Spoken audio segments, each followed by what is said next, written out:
Assalamualaikum warahmatullahi wabarakatuh.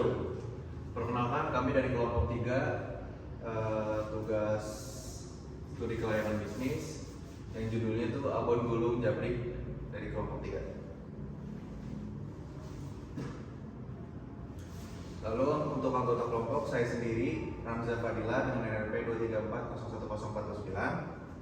Saya Faisal Ahmad dengan NRP 234010409. Saya Ali Hussein Abdillah dengan NRP 234010410410. Perkenalkan, nama saya Muhammad Adam Fajar dengan NRP 2340100394. Baik, yang pertama di sini ada latar belakang. Jadi Roti Gulung Jabrik hadir sebagai pelaku usaha yang fokus memproduksi dan menjual roti gulung abon dengan kualitas dan bahan premium dan rasa yang khas yang berbeda dari produk sejenisnya di pasaran. Lalu produk ini menawarkan cita rasa yang khas, tekstur roti yang lembut, dan isian abon yang melimpah.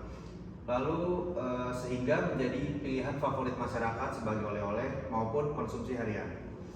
Namun di tengah ketatnya persaingan industri kuliner dan tren oleh-oleh kekinian, Roti Gulung Jabrik perlu terus melakukan pengembangan usaha, baik dari segi kualitas, dari segi produk, kemasan maupun strategi pemasaran, agar tetap diminati pasar dan mampu bersaing dengan produk lain. Oleh karena itu, perlu dilakukan analisis terhadap strategi pengembangan usaha yang tepat agar Roti Gulung Jabrik dapat terus berkembang dan dikenal lebih luas. Next. Lalu di sini ada profil perusahaan. Jadi yang pertama, profil perusahaan itu ada jenis usaha. Jadi jenis usaha yang akan dibuat adalah jenis usaha di bidang pastry kekinian dengan pengembangan dan inovasi yang mampu bersaing dengan kuliner pastry lainnya. Lalu nama perusahaan yang akan dibuat adalah Abon Gulung Jabrik. Abon Gulung Jabrik berfokus pada bisnis kuliner pastry dengan varian rasa yang kekinian. Lalu untuk lokasi yang kami jadikan tempat usaha ini yaitu daerah Jalan Naripan. Karena di Jalan Naripan merupakan tempat strategis untuk berbisnis kuliner, dan di Naripan juga seringkali banyak dikunjungi oleh para wisatawan dalam negeri maupun luar negeri. Next. Lalu di sini ada visi dan misi. Yang pertama itu visi, menjadi pelopor dan pilihan utama roti gulung abon berkualitas di Kota Bandung yang dikenal dengan cita rasa khas dan pelayanan yang terbaik. Lalu untuk misi itu menyajikan produk roti gulung abon dengan bahan-bahan berkualitas dan cita rasa yang konsisten. Lalu yang kedua, meningkatkan kepuasan pelanggan melalui pelayanan yang ramah, cepat, dan profesional. Lalu yang ketiga, melakukan inovasi dalam pengemasan dan varian isian abon untuk memenuhi selera pasar. Lalu yang keempat, mengembangkan jaringan pemasaran luas baik secara offline maupun online. Lalu yang terakhir, berkontribusi dalam memajukan industri kuliner lokal dan menciptakan lapangan kerja di lingkungan sekitar. Next. Lalu di sini ada strategi pemasaran produk. Yang pertama itu segmentasi. Jadi segmentasi demografis, produk abon gulung Jabrik ditujukan untuk individu berusia 15 hingga 65 tahun tanpa membedakan latar belakang ekonomi maupun tingkat pendidikan. Lalu yang kedua tuh segmentasi geografisnya tuh, pemasaran produk ini fokus pada wilayah perkotaan di mana tren kuliner modern dan minat terhadap makanan unik lebih berkembang. Lalu untuk segmentasi psikografis, menyasar konsumen yang memiliki ketertarikan terhadap kuliner luar negeri serta ingin tahu tinggi untuk mencoba berbagai jenis makanan baru lainnya. Lalu ada target utama dari Abon Gulung Jabrik itu dalam pemasaran produk Abon Gulung Jabrik yaitu kepada pelajar dan mahasiswa maupun para wisatawan. Untuk positioningnya, Abon Gulung ini mempunyai beberapa macam nutrisi seperti roti yang bisa menjadi sumber karbohidrat bagi tubuh kita. Selain itu ada abon itu sendiri yang memiliki berbagai vitamin B, vitamin E, kalsium, dan manfaat lainnya yang sangat baik untuk tubuh. Next. Lalu untuk analisis 4P, yang pertama ada produk. Abon Gulung Jabrik merupakan makanan berasal dari Papua atau daerahnya itu Manokwari. Abon gulung bisa dikonsumsi sebagai cemilan atau makanan pengganjal lapar yang memiliki varian rasa yang disesuaikan oleh selera konsumen. Lalu untuk place-nya itu Abon Gulung Jabrik memilih lokasi Jalan Naripan dekat Braga. Lokasi produk ini sangat strategis karena berada di tengah kota Bandung yang memudahkan konsumen untuk menemukan lokasi tersebut. Lalu untuk price, kami menetapkan harga sesuai dengan kondisi pasar dan kondisi keuangan konsumen serta mengikuti tren kenaikan harga yang ada pada pengukuran dan peramalan produksi kami. Lalu untuk promosinya, media promosi yang digunakan untuk mendukung penjualan diantaranya dengan menyebarkan di media sosial, seperti membuat poster yang diedarkan pada media sosial. Kami juga menawarkan produk kami saat ini minggu, yaitu saat Car Free Day. Next. Untuk analisis SWOT, yang pertama itu ada strength, produk unik perpaduan antara abon dan roti gulung yang jarang ditemui bisa jadi ciri khas tersendiri. Lalu ada rasa gurih yang khas, disukai dengan kalangan usia, mudah dikemas dan dijual. Cocok untuk oleh-oleh, snack event atau konsumsi harian. Bahan baku mudah didapat, lalu abon dan bahan roti umum tersedia di pasaran. Lalu margin keuntungan cukup besar, harga jual bisa dibuat premium karena nilai unik produk. Lalu yang kedua untuk opportunity, tren makanan unik dan kekinian. Abon gulung bisa masuk kategori snack viral jika dipromosikan di media sosial. Peluang kemitraan atau waralaba bisa dikembangkan jadi konsep bisnis kemitraan. Lalu pasar oleh-oleh daerah bisa jadi oleh khas daerah kalau dikemas menarik, dan ekspansi varian rasa bisa ditambahkan rasa pedas, keju, coklat, abon atau topping kekinian lainnya. Lalu untuk weakness, daya tahan produk kami itu sangat terbatas karena berbahan dasar roti dan abon harus cepat dikonsumsi.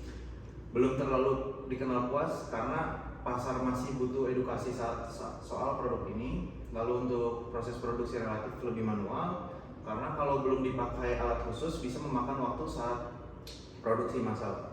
Lalu tingkat persaingan di produk snack cukup tinggi karena banyak pilihan snack lain di pasaran. Lalu yang terakhir untuk treats atau ancaman, persaingan dengan produk bakery atau snack modern seperti roti isi, donat, atau pastry. Lalu perubahan tren konsumen karena snack viral biasanya cepat berganti tren dari tahun ke tahun atau bulan ke bulan. Lalu untuk isu harga bahan baku karena kenaikan harga abon atau bahan roti bisa mengurangi margin. Lalu untuk masalah ketahanan produk saat pengiriman jarak jauh karena risiko basi atau berubah rasa. Next.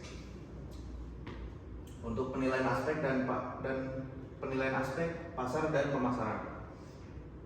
Jadi untuk pengukuran dan peramalan permintaan, untuk mengukur permintaan efektif pada produk abon gulung jabrik ini menggunakan data jumlah penduduk di kawasan daerah wilayah Bandung Tengah dalam 5 terakhir yaitu 2020 sampai 2024. Metode link rasio adalah metode untuk menghitung permintaan efektif. Berikut ini merupakan jumlah penduduk wilayah Bandung Tengah dalam 5 tahun terakhir. Jadi tahun 2020 jumlah penduduk ada 679.487, 2021 ada 687.002, dan 2022 694.559, 2023 702.161, dan yang terakhir 2024 709.806. Next. Lalu untuk metode link rasio, permintaan efektif tuh 70% kali 30% kali 50% kali 50% kali 30% kali jumlah penduduk. Untuk permintaan efektifnya tuh 0,7 kali 0,3 kali 0,5 kali 0,5 kali 0,3 kali jumlah penduduk. Jadi jumlah penduduknya tuh konsumsi 70%, panganan 30%, makanan 50%, yang manis 50%, dan abon gulung 30%. Selanjutnya di sini ada pengukuran permintaan.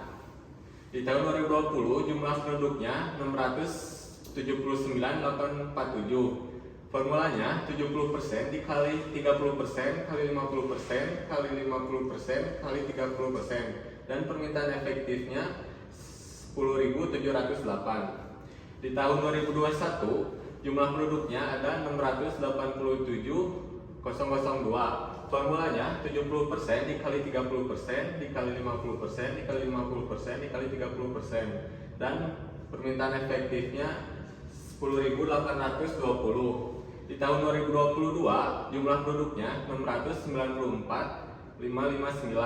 Formulanya yaitu 70% dikali 30% dikali 50% dikali 50% dikali 30%, dan permintaan efektifnya 10.939. Di tahun 2023 jumlah produknya yaitu 702.161. Formulanya 70% dikali 30% dikali 50% dikali 50% dikali 30%. Dan permintaan efektifnya 11.059. Dan terakhir di tahun 2024 jumlah penduduknya ada 709.806. Formulanya 70% dikali 30% dikali 50% dikali 50% dikali 30%. Dan permintaan efektifnya ada 11.179. Next. Di sini ada metode regresi linear. Di tahun 2020 permintaan efektifnya yaitu sekitar 10.708. Jumlah penduduknya ada 679.847. XY yaitu permintaan efektif dikali jumlah penduduk sekitar 7.279.801.676. Dan X kuadratnya 491.191.943.409. Di tahun 2021 permintaan efektifnya ada 10.820. Jumlah penduduk X ada 687.002 dan XY-nya ada 7.433.361.640. Dan X kuadratnya ada sekitar 471.741.748.004. Di tahun 2022 permintaan efektifnya ada 10.939. Jumlah penduduk X ada 694.559. XY-nya ada 7.057.780.901. X kuadratnya ada 482.412.204.481. Dan di tahun 2023 permintaan efektifnya sekitar 11.059 dan jumlah penduduk di 702.161 dan XY-nya ada 7.765.198.499. X kuadratnya ada 430.030.069.921. Dan yang terakhir di tahun 2024 permintaan efektifnya ada 11.179 dan jumlah penduduk X ada 709.806 dan XY-nya 7.934.921.274 dan di X kuadratnya 503.824.557.636 dan jumlah permintaan efektifnya totalnya ada 54.705. Jumlah penduduk X jumlahnya ada 3.473.375 dan di XY-nya totalnya ada 38.011.063.990 dan di X kuadratnya totalnya ada 2.430.523.451. Selanjutnya di sini ada peramalan permintaan. B sama dengan N dikali sigma XY dikurang sigma X dikali sigma Y per N dikali sigma X kuadrat dikurang sigma X kuadrat. B sama dengan 5 dikali 38.011.063.990 dikurang 3.473.375 dikali 54.705 per 5 dikali 2.430.423.523.451 dikurang 3.473.375 kuadrat. B sama dengan 44.340.575 per 28 miliar 2.800 18.726.630. Jadi B sama dengan 0,0157. Dan ini A-nya sama dengan sigma Y per N dikurang B kali sigma X per N. A sama dengan 54.705 per 5 dikurang 0,0157 dikali 3.473.375 per 5. A jadi sama dengan 34,625. Di sini ada peramalan permintaan. Maka Y sama dengan A ditambah BX, Y sama dengan 34,6025 ditambah 0,0157 kali X. Peramalan permintaan Y sama dengan A tambah BX. Di tahun 2025 34,6025 ditambah 0,0157 dikali 717,494 hasilnya 11.299. Di tahun 2026 peramalan permintaannya 34,6025 ditambah 0,0157 dikali 725,226 sama dengan 11.420. Di tahun 2027 34,6025 ditambah 0,0157 dikali 733.002 sama dengan 11543. Di tahun 2028 34,6025 ditambah 0,0157 dikali 740.882 sama dengan 11666. Di tahun 2029 34,6025 ditambah 0,0157 dikali 748.687 hasilnya 11789. Dan yang terakhir di tahun 2023 34,6025 ditambah 0,0157 dikali 756.594 sama dengan hasilnya 11913. Next, market share. Kenapa kita menetapkan 75%? Karena tempat kita yang sangat strategis, berbagai banyak varian rasa, AC, punya wifi, ada TV, tempat yang nyaman untuk nongkrong, ada board game juga. Jadi proyeksi penjualannya yaitu dari market potensial dikali market share. Jumlahnya yaitu 36.851. Selanjutnya di 2026 permintaan efektifnya 11.420 dan upaya asumsinya 177.010. Kenapa? Karena di 40%-nya yaitu berdasarkan umur produktifnya 50 sampai 64 tahun dikali 10 kali pembelian dalam setahun hasilnya 45.680. Selanjutnya 30% dikali 15 kali pembelian dalam setahun hasilnya 51.390. Dan 15%-nya dikali 20 kali pembelian dalam setahun hasilnya 34.260. Dan yang 10%-nya dikali 25 kali pembelian dalam setahun hasilnya 28.550. Dan yang terakhir 5%-nya yaitu dikali 30 kali pembelian dalam setahun hasilnya 17.130.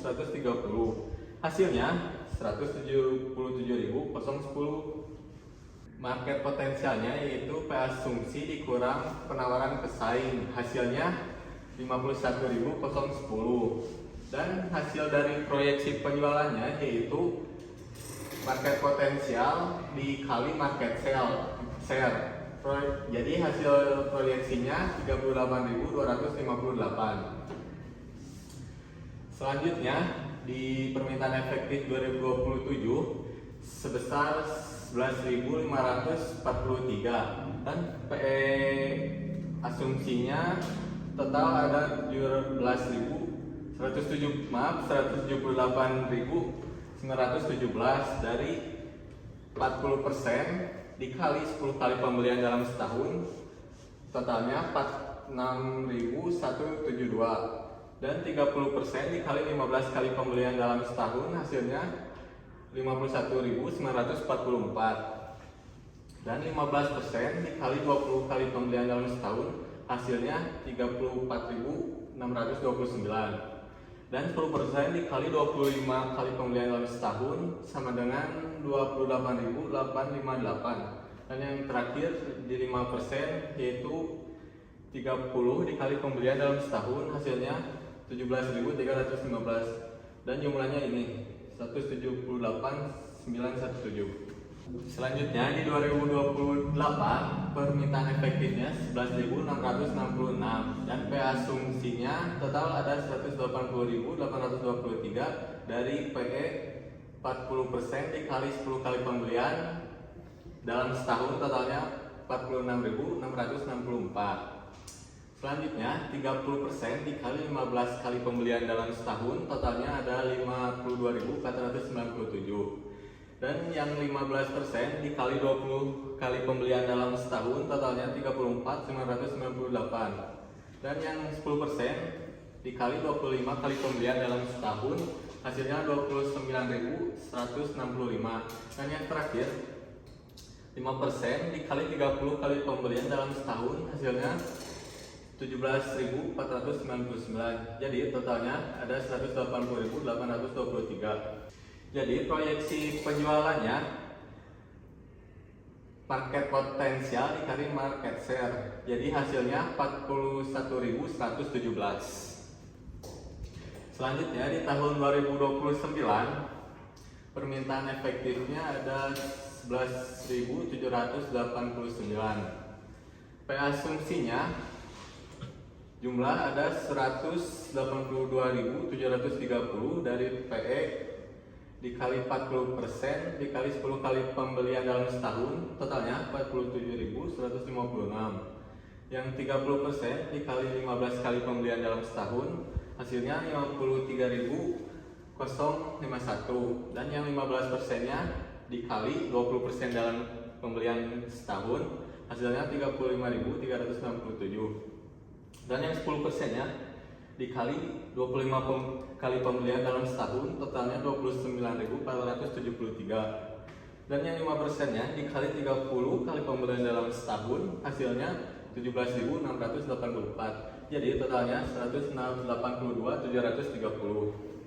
Jadi market potensialnya yaitu pengurangan dari P asumsi dengan penawaran pesaing, ya jumlahnya jadi 56.730. Jadi proyeksi penjualannya yaitu market potensial dikali market share, hasilnya 42.547. Selanjutnya di tahun 2030 permintaan efektifnya 11.913. Asumsinya jumlah 184.652 dari PE dikali 40% dikali 10 kali pembelian dalam setahun, jumlahnya 47.652. 30%-nya dikali 15 kali pembelian dalam setahun, total ada 53.609. Dan yang 15%-nya dikali 20 kali pembelian dalam setahun, hasilnya 35.739. Dan yang 10%-nya dikali 25 kali pembelian dalam setahun, hasilnya 29.783. Dan yang terakhir 5% dikali 30 kali pembelian dalam setahun, hasilnya 17.870. Jadi totalnya 184.652. Jadi market potensialnya itu pengurangan dari P asumsi penawaran dikurang penawaran pesaing, hasilnya 58.652. Jadi proyeksi penjualannya yaitu dari market potensial dikali market share, jadi jumlahnya 43.989. Di sini ada penilaian aspek teknis dan produksi. Yang pertama, penetapan skala produksi. Dalam produksinya kami membuat produk abun gulung jabrik ini, kami usahakan produksi mencapai 200 box per hari. dan dalam 1 tahunnya mencapai 66.000. Selanjutnya di sini ada penilaian aspek teknis dan produksi. Next. Yang pertama, penetapan skala produksi. Dalam produksinya, kami membuat produk abon gulung jabrik ini. Kami usahakan produksinya mencapai 112 box per hari, dan dalam 1 tahunnya mencapai 36.960 box per tahun. Peralatan produksi. Yang pertama ada oven pemanggang, rover, layang, mixer, spatula, kuas silikon, baskom stainless, pisau, box, packaging. Yang ke-11 gas LPG, 12 sarung tangan oven, sarung tangan masak, serbet, dokter. Selanjutnya di sini ada tata letak atau layout. Bagian A yaitu tempat customer area, yang belah sini B yaitu customer toilet, yang sini C yaitu staff toilet, dan yang D yaitu ini tempat storage room, dan yang E ini yang itu bagian kitchen, dan yang terakhir F ini bagian kasir. Baik, selanjutnya akan saya jelaskan yaitu penerapan skala produksi. Dalam produksinya, kami membuat produk abon gulung jabrik ini. Kami usahakan produksinya mencapai 112 box per hari, dan dalam 1 tahunnya mencapai 36.960 box per tahun. Bahan baku per boxnya itu biaya produksi per tahun dengan kapasitas produksi 36.960 box per tahun, dengan harga jual yang kita tetapkan yaitu Rp85.000. Lalu total penjualannya mencapai Rp3.141.600.000. Itu hasil dari 36.960 box dikali Rp85.000. Next. Ya, di sini ada biaya produksi variabel, yaitu biaya produksi dalam 1 harinya. Yang pertama ada tepung terigu, seharinya bisa menghabiskan 250 gram, dan biaya per boxnya itu Rp3.250. Lalu ada gula pasir, harga per kilonya Rp15.000. Dalam per boxnya kita hanya memakai 40 gram, dengan biaya per boxnya yaitu Rp600. Selanjutnya ada ragi instan. Dalam 1 boxnya kita hanya menggunakan 1 sendok teh atau 3 gram, yaitu dengan harga Rp151. Selanjutnya ada telur ayam, yaitu kita gunakan 1 butir tiap boxnya dengan biaya Rp1.667. Lalu selanjutnya ada susu UHT yang digunakan yaitu 100 ml dengan biaya Rp2.000 per boxnya. Dan ada garam yang kita gunakan hanya setengah sendok teh atau 1,5 gram dengan biaya Rp15. Dan ada margarin dengan penggunaan per boxnya 30 gram dengan biaya Rp900. Dan ada mayonnaise, penggunaan per boxnya 100 gram dengan biaya Rp3.000. Ada cabai merah, jika yang suka pedas kita gunakan 2 buah atau 6 gram, yaitu dengan biaya Rp420. Dan ada bawang daun, kita gunakan 2 helai atau 6 gram juga dengan biaya Rp210. Biji wijen yang kita gunakan 2 sendok makan atau sekitar 14 gram dengan biaya sekitar Rp840. Ada bread infover dengan yang digunakan yaitu 2 gram setiap boxnya, yaitu Rp200. Dan abon yang kita gunakan di sini ada ayam manis, ayam pedas, sapi manis, sapi pedas, dan juga cakalang. Tiap boxnya kita menggunakan 100 gram abon. Untuk biaya abon ayam yaitu Rp15.000, abon sapi Rp35.000, dan abon cakalang Rp25.000. Lalu kemasan yang kita gunakan 1 buahnya seharga Rp1.000, dan juga kresek kemasan yaitu 1 buah Rp1.000 juga. Total biaya bahan bakunya ada untuk ayam Rp29.000, 253. Dan untuk sapi ada Rp49.253. Dan yang terakhir cakalang Rp39.253. Next. Selanjutnya ada penilaian aspek keuangan, yaitu kebutuhan dana per bulannya. Di sini ada kebutuhan modal kerja, yaitu yang pertama ada biaya bahan baku per bulan dengan yang bisa dilihat di sini ada keterangannya dengan total biaya bahan baku per bulannya Rp171.280.000. Lalu ada BOP variabel yang bisa dilihat keterangannya dengan total Rp11.955.000. Lalu ada biaya beban lain-lain seperti listrik, air, dan internet serta biaya sewa tempat yang totalnya ada Rp11.300.000. Lalu terakhir ada beban gaji. Kita memiliki gaji untuk 4 karyawan, yaitu 1 kasir, 2 baker, dan 1 waiter dengan total beban gaji Rp7.500.000. Jadi total modal kerjanya yaitu Rp202.035.000.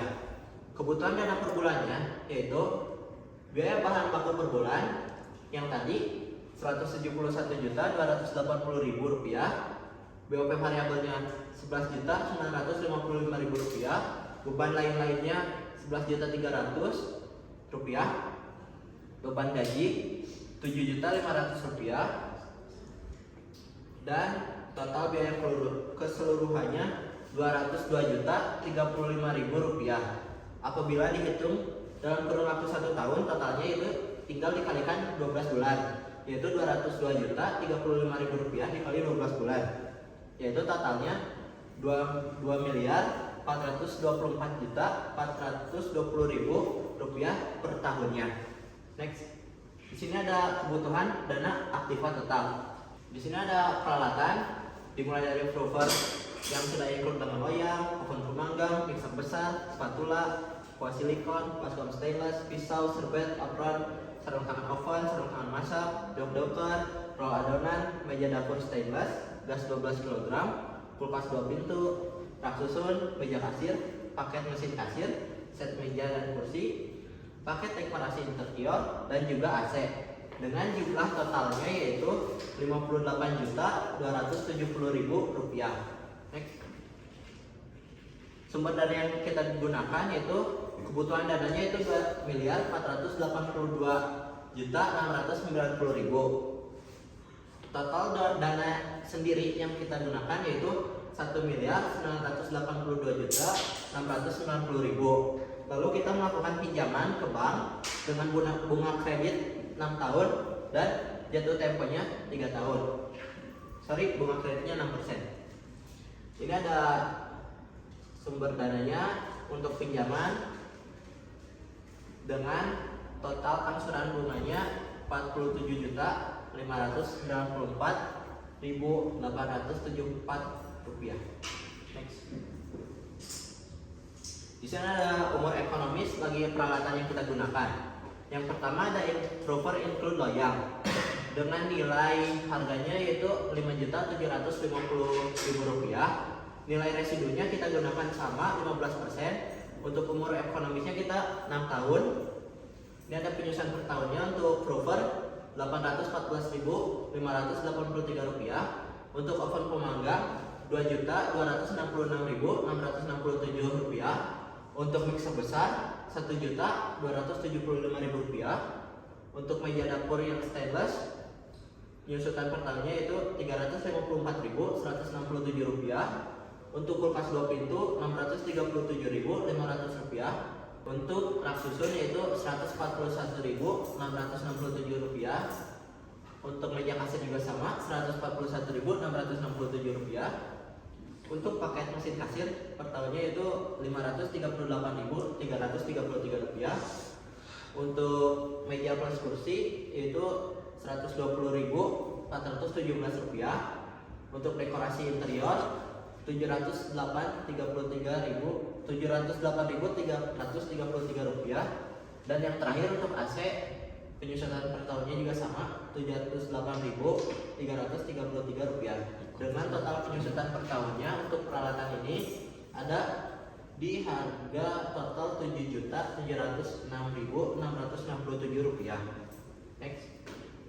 Ini ada belanja tambahan per tahunnya yaitu peralatan seperti spatula dengan harga Rp4.000, kuas silikon dengan harga Rp3.000, baskom stainless dengan harga Rp50.000, pisau Rp75.000, serbet Rp5.000, apron Rp80.000, sarung tangan oven Rp50.000, sarung tangan masak 20.000, dog doker 26.000, dan roll adonan 65.000. Jadi total belanja tambahan per tahunnya yaitu Rp378.000. Next. Dan yang terakhir ada harga pokok produksi. Harga pokok produksi di sini kita hitung dengan rumus HPP sama dengan kebutuhan dana per 1 tahun dibagi asumsi kapasitas produksi dalam 1 tahunnya. HPP-nya yaitu kebutuhan dananya Rp2.482.690.000 dibagi produksi 1 tahunnya yaitu 36.960 box dengan hasil HPP di harga Rp67.172.000. Dengan harga jual Rp85.000 masih bisa dibilang untung. Kemudian di sini ada penetapan harga. Kami menetapkan harga sesuai dengan keadaan pasar dan keuangan konsumen yang ada. Selain itu juga kami mengikuti tren kenaikan harga pasar yang dipengaruhi oleh kenaikan inflasi yang terjadi tiap tahunnya. Oleh karena itu, kami menetapkan kenaikan harga sebagai berikut. Pada tahun 2025, setiap tahunnya dikenakan naik 3.000 dari tahun 2025 88.000, tahun 2026 91.000, tahun 2027 94.000, tahun 2028 97.000, tahun 2029 100.000, dan tahun 2030 103.000. Next. Selanjutnya di sini ada proyeksi laba rugi. Jadi pada tahun pertama unit penjualan sebesar 36.851 dengan total penjualan 3.242.877.000. Lalu dikurangi dengan total beban variabel senilai 2.074.815.000 dengan hasilnya laba kontribusi yaitu 1.168.062.000. Kemudian laba kontribusi ini dikurangi dengan total biaya tetap yaitu 116.884.667 dan hasilnya jadi 1.151.177.333. Kemudian laba sebelum pajak bunga dan pajak ini dikenakan bunga sebesar 6%, yakni 25.734.677, dan laba sebelum pajaknya 1.025.442.656 dikenakan pajak sebesar 22%, yakni 225.597.384, dan hasil laba setelah kena pajak yakni 799.845.272 rupiah. Kemudian pada tahun kedua unit penjualan yaitu 38.258 dan hasil penjualannya 3.481.432.500 dikurangi dengan total beban variabel sebesar 2.074.815.000 rupiah dengan hasilnya yakni 1.406.617.500. Kemudian laba kontribusinya yakni 1.406.617.500 dikurangi dengan total biaya tetap sebesar 116.884.667 dan hasilnya yakni 1.289.732.833 dan dikenakan pajak sebesar 6% menjadi 16.063.784. Adapun laba sebelum pajak yakni 1.269.469 rupiah dikenakan pajak sebesar 22% yakni 280 juta Rp207.191 dan laba setelah pajaknya yakni Rp993.458.858. Kemudian pada tahun ketiga yakni 39.687 dan hasil penjualannya yakni 3.330.613.250 dikurangi dengan total beban variabel sebesar 2.741.815.000 rupiah dengan hasilnya yakni 1.655.798.250 rupiah. Kemudian laba kontribusi ini dikurangi dengan total biaya tetap sebesar 116.884.667 rupiah. Kemudian ada laba sebelum bunga dan pajak pada tahun ketiga yaitu 1.513.913.583 rupiah dan dikenakan bunga sebesar 6% yakni 5.796.412 rupiah dan laba sebelum pajak yaitu 1.517.117.171 rupiah dan pajak sebesar 22% yakni 337.285.778 rupiah dan hasilnya laba setelah pajak yakni 1.155.331.393 rupiah. Kemudian pada tahun keempat unit penjualan sebesar 41.117 dengan hasil penjualan 3.988.373.250 rupiah dengan dikurangi total beban variabel yakni 2.074.815.000 dengan hasil 1.913.558.250 rupiah. Kemudian laba kontribusi ini dikurangi dengan total biaya tetap yakni 16.884.667 rupiah. Kemudian ada laba sebelum bunga dan pajak yakni 1.873.583 rupiah. Kemudian laba sebelum pajaknya yakni 1.889.673.583. Kemudian ada pajak sebesar 22% yakni menjadi 417.268.188 rupiah dan laba setelah pajaknya menjadi 1.475.309 rupiah. Kemudian pada tahun kelima unit penjualan sebesar 42.547 dan hasil penjualannya 4.254.712.500 rupiah dikurangi dengan total beban variabel sebesar 2.074.815.000 rupiah dengan hasil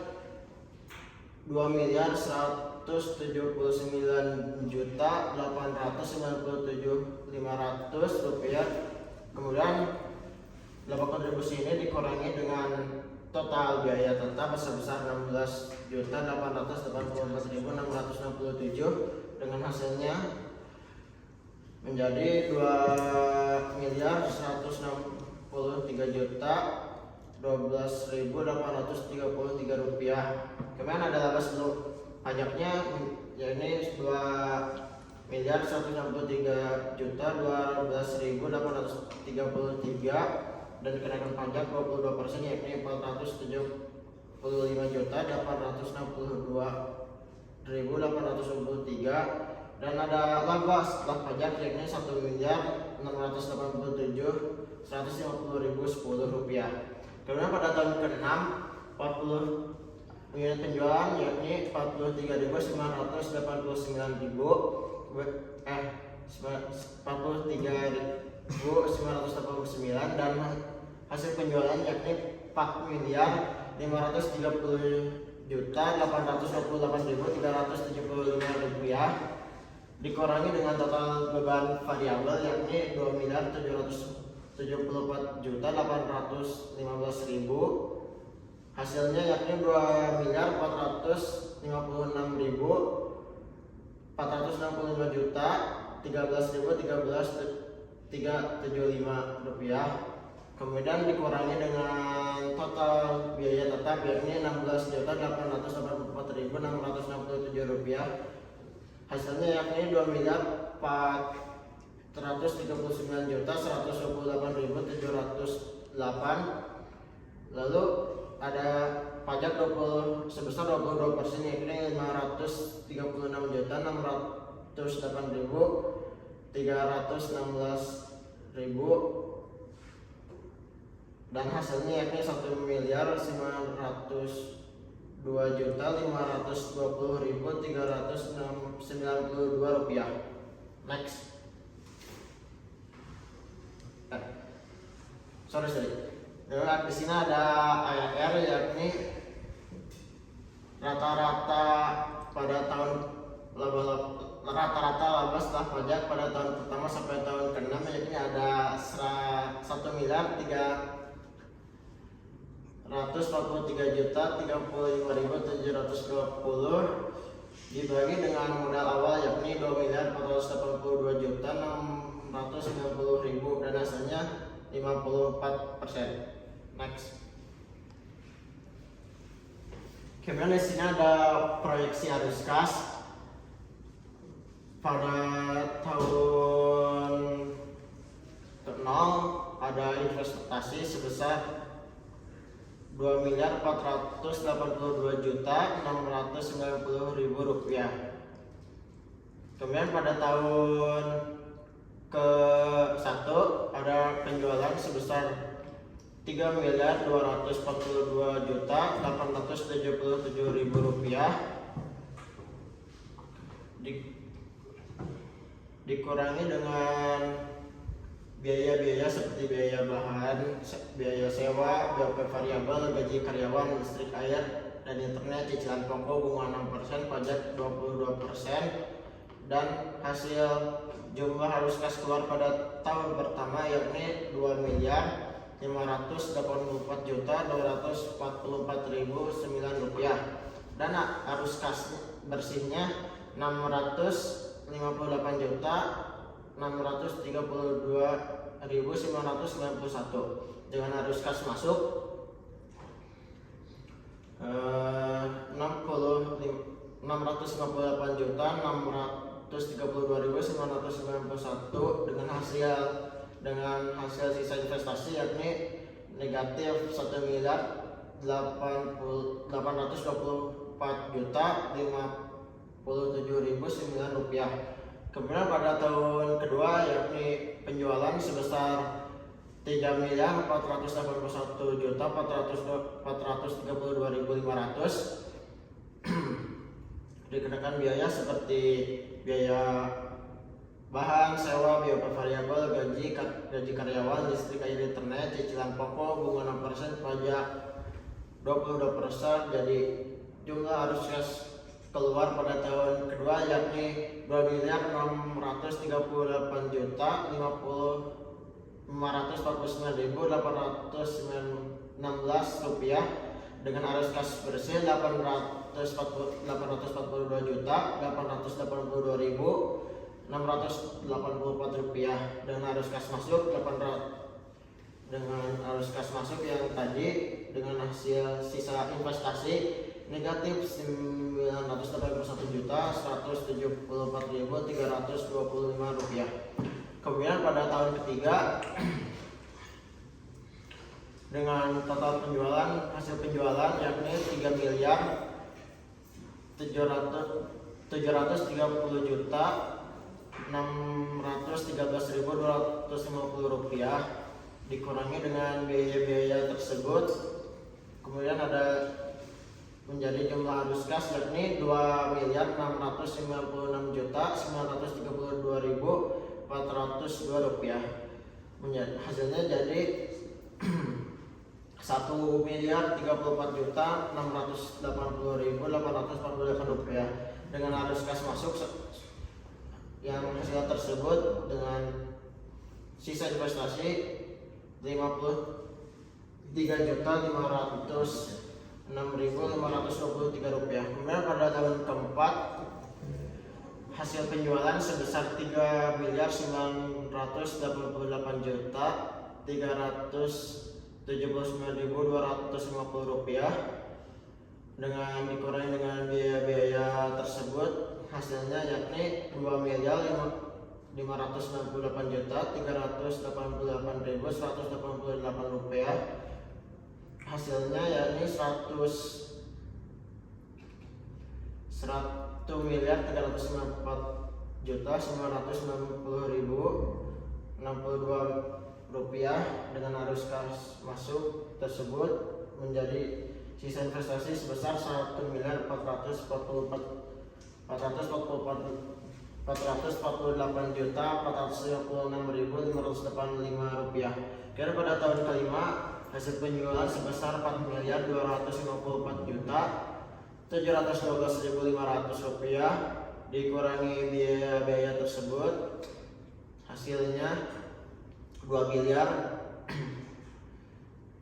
651 juta 977.823 rupiah dengan arus kas bersih 101 miliar 602 juta 734.677 rupiah dengan arus kas masuk tersebut.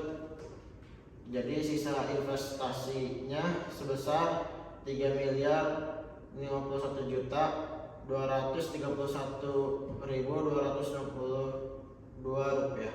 Lalu pada tahun ke-6 hasil penjualan sebesar 4 miliar 530 juta 828.375 rupiah dikurangi biaya-biaya tersebut, hasilnya yakni 2 miliar 712 juta 723.316 rupiah. Arus kas bersihnya yakni 1 miliar 818 juta 105.059 rupiah.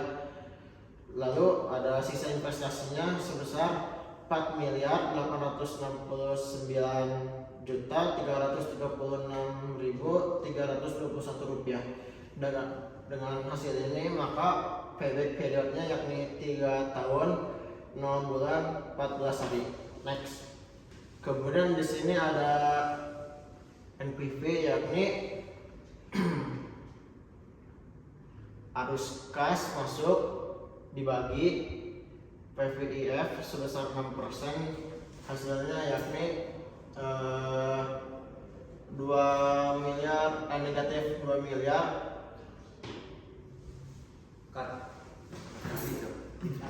Selanjutnya di sini ada NPV yakni arus kas masuk dikali PVIF sebesar 6%. Jadi pada tahun ke-0 yakni negatif 2 miliar 482 juta 690.000 dikali 1000, hasilnya jadi 2 miliar negatif 2 miliar 48 juta 690.000. Kemudian pada tahun pertama 658 juta 632.991 rupiah dikali 0,943, hasilnya 620 juta 291.014 rupiah. Kemudian pada tahun kedua arus kas masuknya yakni 842 juta 882 rupiah dikali 0,890 hasilnya 750.165.589 rupiah. Pada tahun ketiga arus kas masuk sebesar 1.344.680.848 rupiah dikali 0,840 hasilnya 869.131.912 rupiah. Kemudian pada tahun keempat arus kas masuk sebesar 1.394.990.962 rupiah dikali 0,792 hasilnya menjadi 1.105.432.830 rupiah. Kemudian ada pada tahun kelima arus kas masuk sebesar 1.277.577 rupiah dikali 0,747 hasilnya menjadi 1.197.223.913 rupiah. Pada tahun ke-6 arus kas masuk sebesar 1.815.105.059 rupiah dikali 0,705 hasilnya jadi 1.282.271.063 rupiah. Jadi hasil dari NPV-nya jadi 3.341.846.321 rupiah. Kemudian di sini ada profitability index atau PI yakni 5.424.536.321 rupiah. Itu hasil dari PV tahun pertama sampai tahun ke-6 dibagi modal awal yakni 2.482.690.000 hasil dari PI nya tersebut menjadi 2,34. Kemudian di sini ada NPV yakni PVF 30% dikali PV yakni 1.000 dikali dengan negatif 2.482.690.000 kemudian 0,769 kali 506 juta kalian atas kalian harus kas masuk hasilnya PPI. Oh, berarti dari PI tahun ke-0 Dari tahun pertama aja langsung catat. Kemudian di sini ada PVF 30% dikali dengan arus kas masuk yakni pada tahun pertama 0,769 dikali 658.632.991 hasilnya menjadi 506.488.770. Dan pada tahun kedua 0,591 dikali 842.882.684 hasilnya jadi 498.143.666. Kemudian pada tahun ketiga 0,455 dikali arus kas masuk yakni 1.034.680.848 hasilnya menjadi 470.779.786 rupiah. Kemudian pada tahun keempat 0,350 dikali 1.394.990.062 hasilnya jadi 488.246.522. Kemudian pada tahun kelima 0,269 dikali dengan arus kas masuk sebesar 1.602.734.677, hasilnya menjadi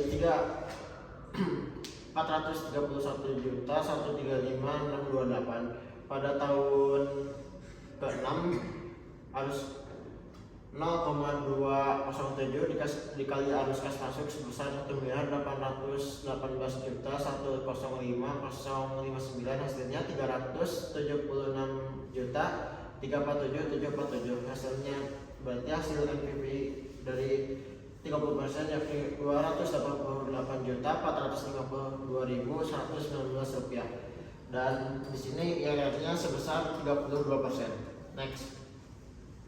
Kemudian di sini ada HPP dan BP. HPP-nya total biaya produksi dibagi jumlah unit produksi. HPP total per bulan sama dengan 2.350.000 dibagi 5.400, hasilnya menjadi 37.414.000 rupiah. Kemudian di sini ada BP dengan rumus biaya tetap dibagi dengan hasil jual per unit dikurangi biaya variabel per unit. Jadi hasil biaya tetapnya yakni 116.884.667 rupiah dibagi 85.000 rupiah, 85.000 dikurangi 49.253, hasilnya menjadi 3.269 unit. Ada kesimpulan yakni IRR sebesar 54% yakni layak, payback periodnya 3 tahun 0 bulan 14 hari layak, NPV-nya 3.846.321 rupiah layak, PI-nya ada 2,34 layak, IRR-nya sebesar 32% layak. Kemudian ada penilaian aspek manajemen. Aspek manajemen, Abang Gulung Jabrik adalah bisnis kuliner makanan yang dikelola oleh 4 orang sebagai pemilik dengan 2 orang pekerja sebagai bagian dari operasional harian. Dalam menjalankan usaha ini, pengelolaan manajemen menjadi kunci utama agar setiap aspek berjalan dengan baik dan efisien. Next. Kemudian ada penilaian aspek hukum. Yang pertama ada jenis badan usaha, ini yang jenis badan usaha yang kami pakai yakni CV atau Commanditary Vennote Chain. Kemudian ada jaminan-jaminan atas dana yang berasal dari penjualan. Kemudian ada persiapan seperti akta, sertifikat, perizinan yang dilakukan. Seperti ada dari BPOM, dari LPPOM MUI, dan logo halal MUI. Next. Kemudian di sini ada penilaian aspek ekonomi dan sosial. Aspek ekonomi, dengan membuka bisnis kuliner Abang Gulung Jabrik di Kota Bandung, khususnya di daerah Braga, tentunya memiliki dampak yang signifikan baik dari aspek ekonomi maupun sosial. Kemudian ada aspek sosial. Abang Gulung Jabrik sangat mengutamakan interaksi dengan pelanggan menjadi aspek penting. Dengan ini, Abang Gulung Jabrik dapat membangun hubungan baik dengan konsumennya melalui layanan yang ramah dan inovasi produk yang sesuai dengan tren pasar. Kami memiliki komitmen untuk memberikan pelayanan terbaik serta pengalaman yang menyenangkan dan bernilai bagi pelanggan. Kami berharap Abang Gulung Jabrik dapat menjadi lebih baik dari sekedar bisnis kuliner, melainkan juga bagian dari gaya hidup dan budaya di Kota Bandung. Baik, itu saja dari kelompok kami. Sekian, mohon maaf apabila ada kesalahan baik itu perkataan maupun perhitungan. Wassalamualaikum warahmatullahi wabarakatuh.